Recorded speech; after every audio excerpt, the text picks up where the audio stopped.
diácono Adilson, meus queridos irmãos, minhas queridas irmãs. Os antigos têm uma frase que eu acho bem interessante e que nos diz que recordar é viver. Hoje nós estamos no dia 16 de março, dia em que nós estamos celebrando 180 anos da fundação da cidade de Petrópolis. Permitam-me, no dia de hoje, falar um pouquinho sobre essa história, para depois, atualmente, ingressar no Evangelho e dizer por que nós estamos aqui. Pois bem, era o ano de 1556. Estácio de Sá estava inaugurando, no mês de março, a cidade do Rio de Janeiro, lá embaixo. E, portanto, ele começou a conhecer a beleza de todo esse território. Era um português querendo conhecer a beleza desse novo mundo que havia sido descoberto por Portugal. Bom, depois de inaugurar, através de uma portelinha apenas simbólica e passar por ali para dizer que inaugurou a cidade do Rio de Janeiro, o que ele fez? Começou naturalmente a construir os primeiros barracos, a começar as primeiras edificações, para poder definitivamente dizer que aquela cidade estava existindo, pelo menos para avisar isso ao rei que estava lá em Portugal. Depois que a cidade estava mais ou menos estabelecida, ele começou a perceber que existiam regiões montanhosas e para as quais essas regiões ele enviou pessoas chamadas entradas em bandeiras para poder chegar até lá, para poder conhecer todo o território que naturalmente fazia parte daquilo que nós chamaríamos de uma capitania hereditária. Ora, as pessoas vieram para essa região, o território era maravilhoso, naturalmente todo coberto de floresta, seguindo os rios ou mesmo através de picadas, andando no meio do mato, eles finalmente começaram a subir, porque todo esse trabalho era para saber se nessa região também havia ouro, prata, pedras preciosas ou alguma coisa que valesse mais do que o pau-brasil que já estava sendo bem explorado na costa brasileira. Com o resultado, ele começou a subir, subiu a montanha, E quando os homens chegaram aqui, os portugueses, quem eles encontraram naquilo que hoje nós chamamos de Petrópolis? Os índios coroados.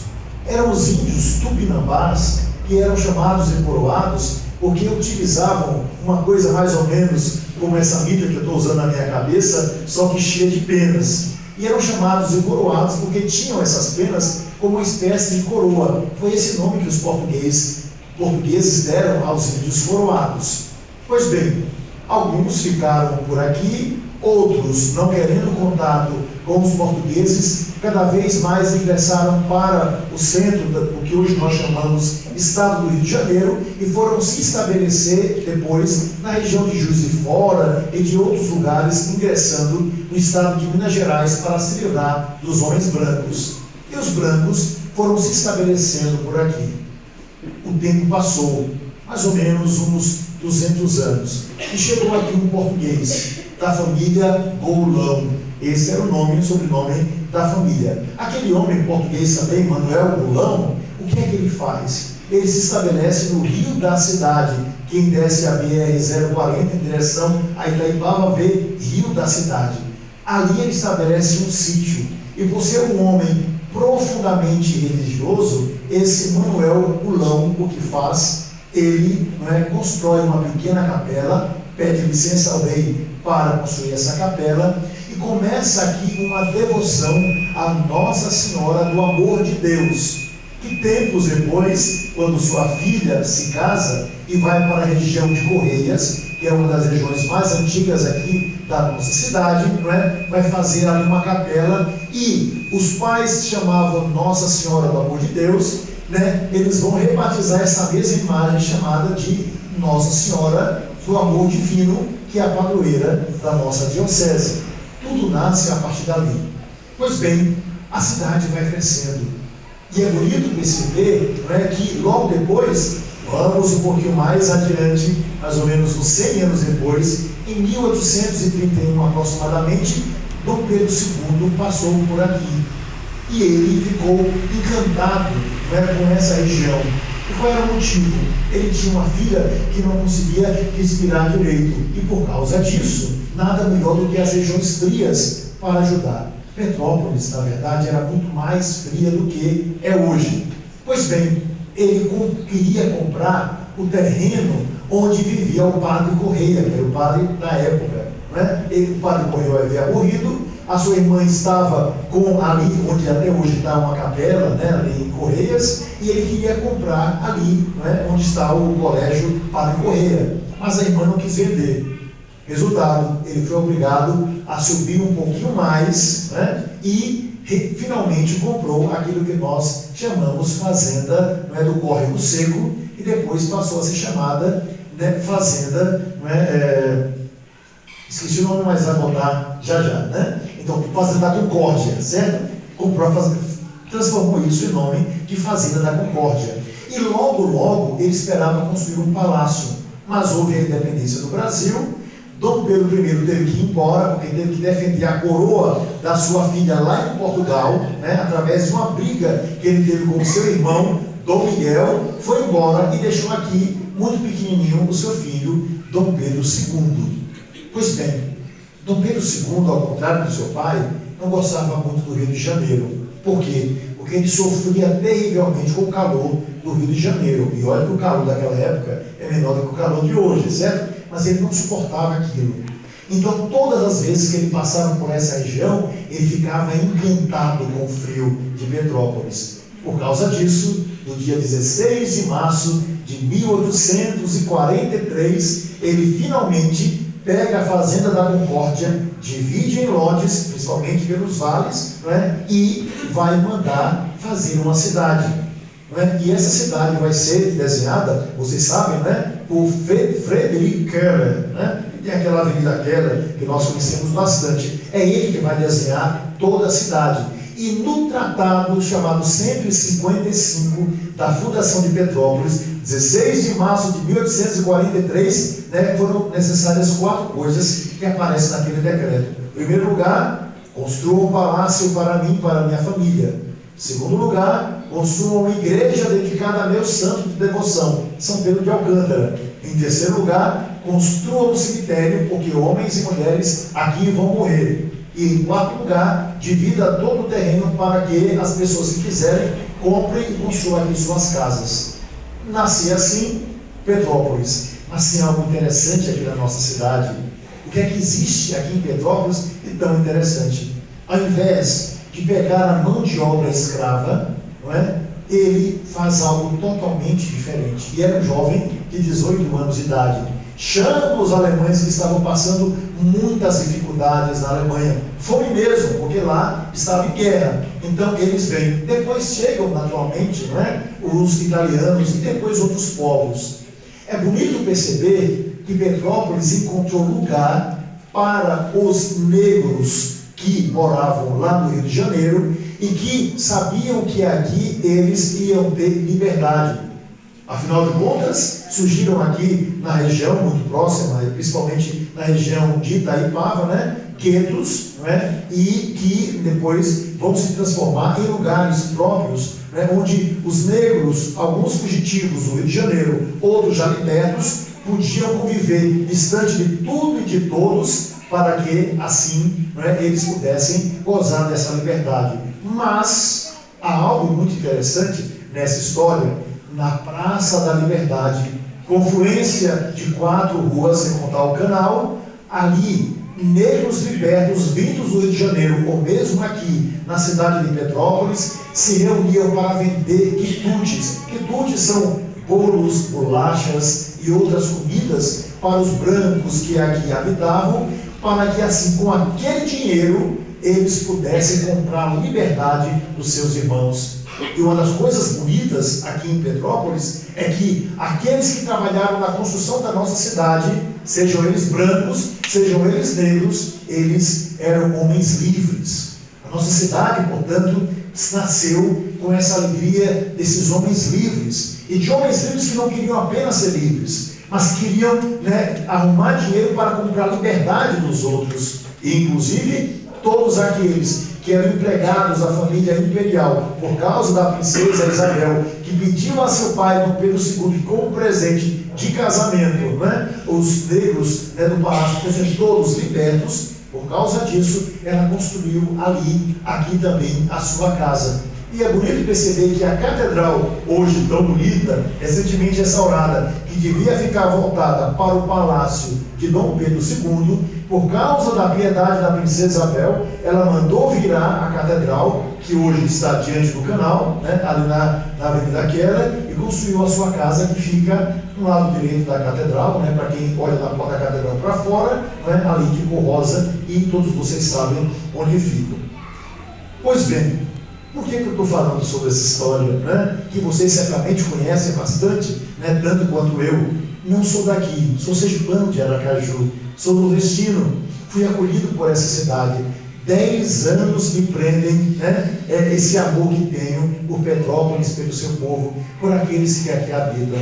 O hino de Petrópolis, no seu refrão, diz: quem pensa que é feliz em outra terra é porque ainda não viveu aqui. Olha que beleza! E eu sei disso, e sei que é uma terra acolhedora, uma terra onde não existem raças, mas deve existir sempre a raça humana. Nós não somos diferentes pela nossa cor, pela condição social, nós somos iguais diante de Deus. E Deus deseja, como nós ouvimos o Evangelho de hoje, apenas que nós vivamos em profunda unidade.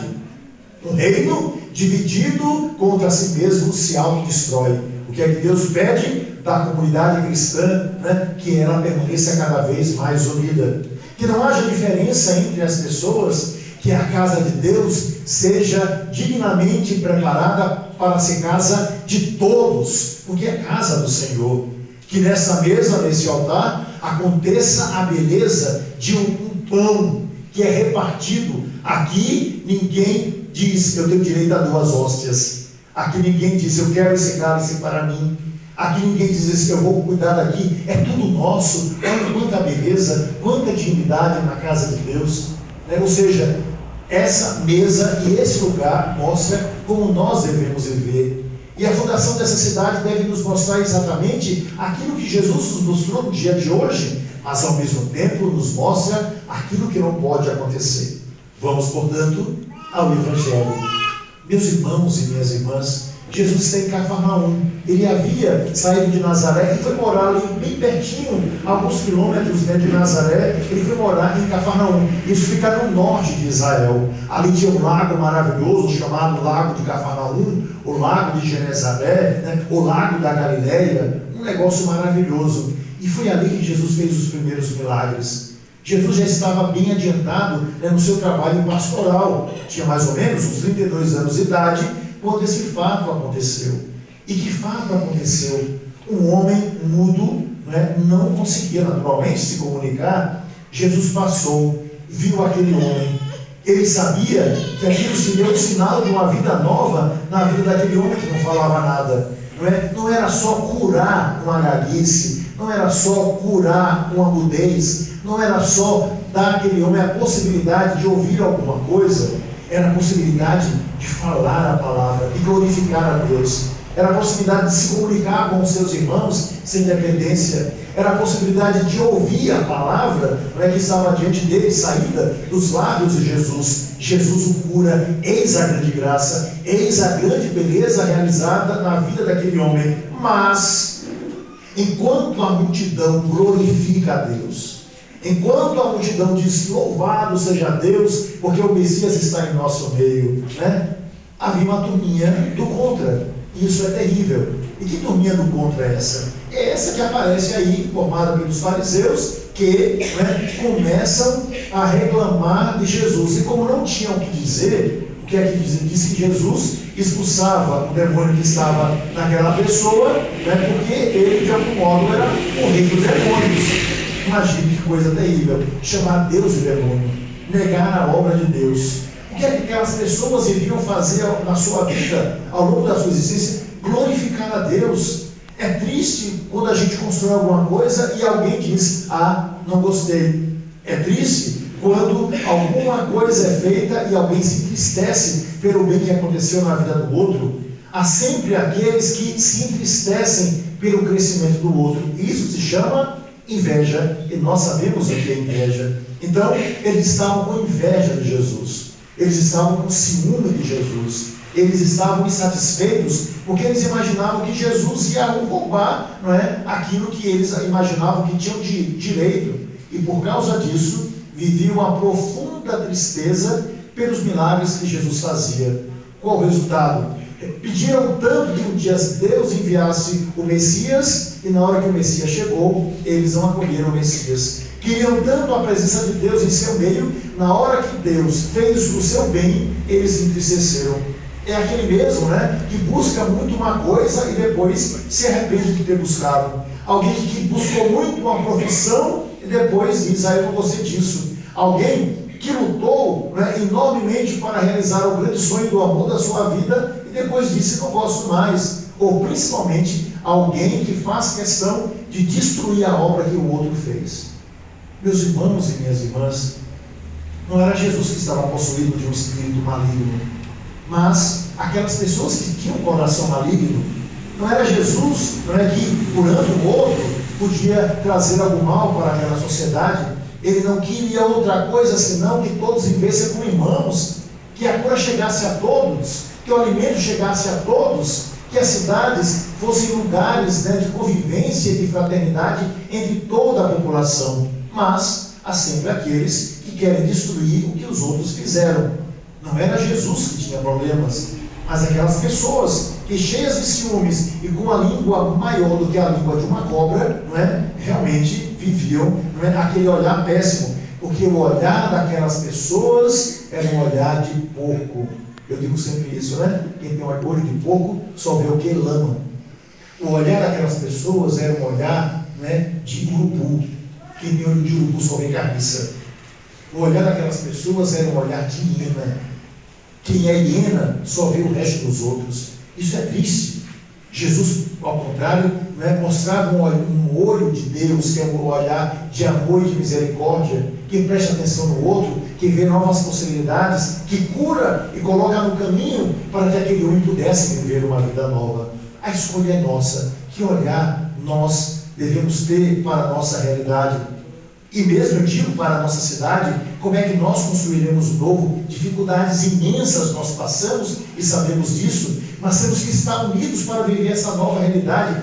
Deus nos pede isso quando, recordando lá no passado, nós recordamos os 180 anos de algo que faz parte da nossa vida. Essa cidade é nossa, não é? Nós temos que zelar por aquilo, né, e por aqueles que estão nela, não é? Deus está aqui, foi colocado desde o início pelos primeiros cristãos que pisaram essa terra. Glória a Deus por conhecermos a verdade que é Jesus Cristo, através dessa obra que se realizou ao longo do tempo.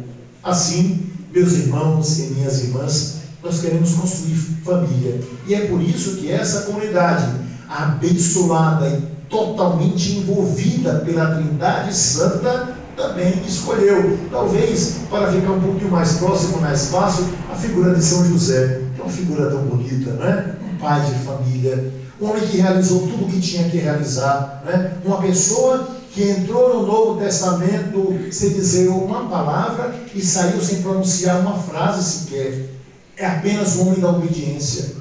Deus lhe pede tudo. Um homem cheio de sonhos, imaginava talvez um bocado de coisa. O que é que ele faz? Ele resolve apenas realizar aquilo que Deus lhe pede, não é? Coloca a sua vida em risco quando, sabendo que Pilatos, não é, estava perseguindo e matando as crianças, leva seu filho para longe, guarda Deus, não é, no seu coração e nos seus braços. Depois volta, obedece a Deus, não é? Constrói uma casa, vive com Maria e José, não é? E o menino Jesus, o tempo todo vivendo a serviço de Deus, toda a existência, não é? Tendo aquilo que é fundamental. Nós já, né, depois de que comungarmos, vamos colocar Jesus pela primeira vez, vamos abençoar esse sacrário e vamos colocar Jesus aqui dentro. Na casa de José, ele conviveu, né, por mais de 30 anos com a hóstia viva. A casa de José é o céu aqui na terra, juntamente com a Virgem Maria. É uma antecipação. Deus dentro daquele lá. Você sabe o que é você ouvir durante 30 anos Jesus Cristo, nosso Deus e nosso Salvador? Você pode imaginar ter durante 30 anos Jesus Cristo, desde bebezinho, ouvir as primeiras palavras, ensinar aquilo que Jesus precisava aprender como homem, alimentar o próprio Deus. Imagina o que é isso? Trabalhar para que não faltasse nada a Deus, Jesus Cristo, né? E aquela presença dentro daquele lá. Ninguém mais do que José e Maria pode nos falar sobre Jesus. Conheceram toda a vida, como vocês pais conhecem a vida dos seus filhos, de pequenininhos até quando ficarem adultos. Eis a grande graça, né? E, inegavelmente, não tenho dúvida, ninguém mais amou nessa terra Jesus Cristo do que os seus pais, Maria e José. Porque, afinal de contas, tenho certeza que ninguém mais ama os seus filhos do que vocês mesmos.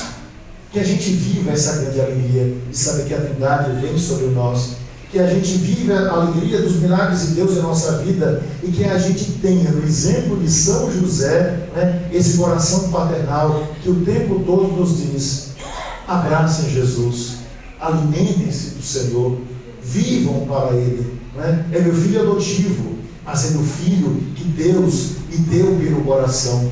E ao mesmo tempo ele diz para nós: adotem Jesus definitivamente na sua vida, para que vocês possam viver a glória e a alegria que vivi quando estava na terra, na simplicidade daquela pequena Nazaré, mas ao mesmo tempo a glória que agora eu posso contemplar definitivamente, porque aquele que vivia em carne, né, e sendo Deus na terra, agora eu contemplo definitivamente, porque afinal de contas Jesus é a segunda pessoa da Santíssima Trindade. Que essa alegria, portanto, inunde nosso coração e que a certeza de um tempo novo nos faça viver a glória que só Jesus, inegavelmente, pode nos dar. E concluindo, essa minha palavra que vai longe, porque hoje resolvi falar um pouquinho de história, né? Para recordar o amor que nós precisamos ter por essa cidade tão querida e por Jesus Cristo, nosso Deus e nosso Salvador, que está aqui nessa cidade também. Né? Eu gostaria de contar uma historinha para vocês, certo? Uma historinha que nos fala sobre o Evangelho, mas a historinha que eu vou contar é uma historinha muito dura, certo? Não vou ficar tristes, mas é a história, porque eu acho que tem a ver com o coração daquelas pessoas, né, do Evangelho de hoje. E a história nos diz isso. Prestem bem atenção, porque é uma história difícil. Se alguém já conhecer, não fala para quem está do lado, tá bom? Proibido, valeu? Pois bem. Um homem chamado Invejoso, esse era o nome dele, estava andando por um caminho dentro de uma floresta, andando com tranquilidade, quando de repente ele viu uma lâmpada maravilhosa, igualzinha do Aladino, né? Mas que lâmpada não, aquela dourada que tem um jeito assim, parece até, né, um naviozinho, né? Então ele viu aquela lâmpada e disse: poxa, olha que sorte minha, encontrei aqui uma coisa que eu não imaginava, uma lâmpada, mas parece tanto com a lâmpada do Aladino. Não deve ser não que Aladino ia perder essa lâmpada, mas eu vou pegar para mim. Ele pegou a lâmpada. Pois bem, pegou a lâmpada e disse: que lâmpada maravilhosa, igual a do Aladino. Será que se eu esfregar, será que sai alguma coisa aqui de dentro? Pois bem, por curiosidade, ele resolveu esfregar a lâmpada. E quando ele começou a esfregar a lâmpada, como fez Aladino, de repente saiu o gênio da lâmpada, né? Saiu o gênio da lâmpada lá dentro. E o gênio disse: pois não amo, aqui estou para servi-lo. O que o senhor deseja? O invejoso então disse: me diga uma coisa, você é o gênio da lâmpada do Aladino? O gênio: sim, amo. Eu sou o gênio da lâmpada do Aladino. E ele disse: poxa vida, que alegria! Me diga uma coisa, Aladino tinha direito a 3 pedidos. Eu também tenho direito a fazer 3 pedidos? E o gênio disse: não, espera aí. Aladino tinha direito a 3 pedidos. Ele fez 2 pedidos, mas ele esqueceu de um. Portanto, o Senhor tem direito a um só pedido. Mas atenção, invejoso, aquilo que o Senhor pedir, a pessoa de quem o Senhor tem inveja vai receber em dobro. Se o Senhor pedir um castelo, ele vai receber 2 castelos. Se o Senhor pedir R$ 1 bilhão, ele vai receber R$ 2 bilhões. Se o Senhor pedir para governar um país, ele vai governar 2 países. E então o homem invejoso, o que é que o Senhor me pede? E o invejoso, com um sorriso alegre e feliz, olhou para o gênio e disse: eu já sei o que eu quero. Me fure um olho.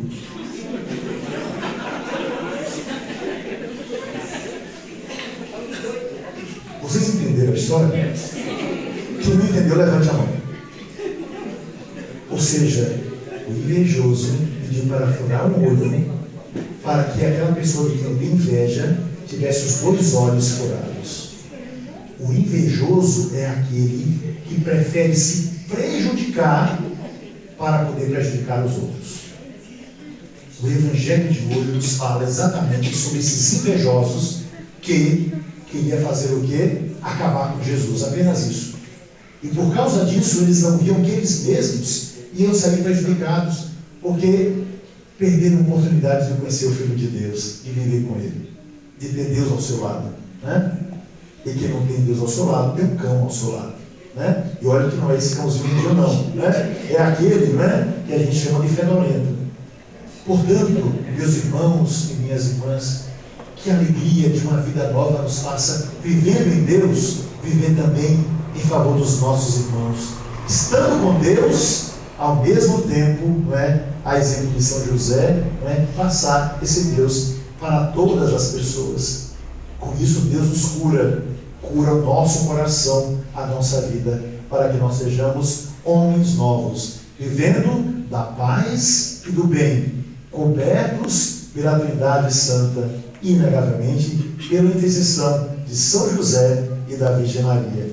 Que assim seja a nossa vida e que os anos se multipliquem nessa cidade tão bela e tão amada. Afinal de contas, digam comigo, quem pensa que é feliz em outra terra é porque ainda não viveu aqui. E viva a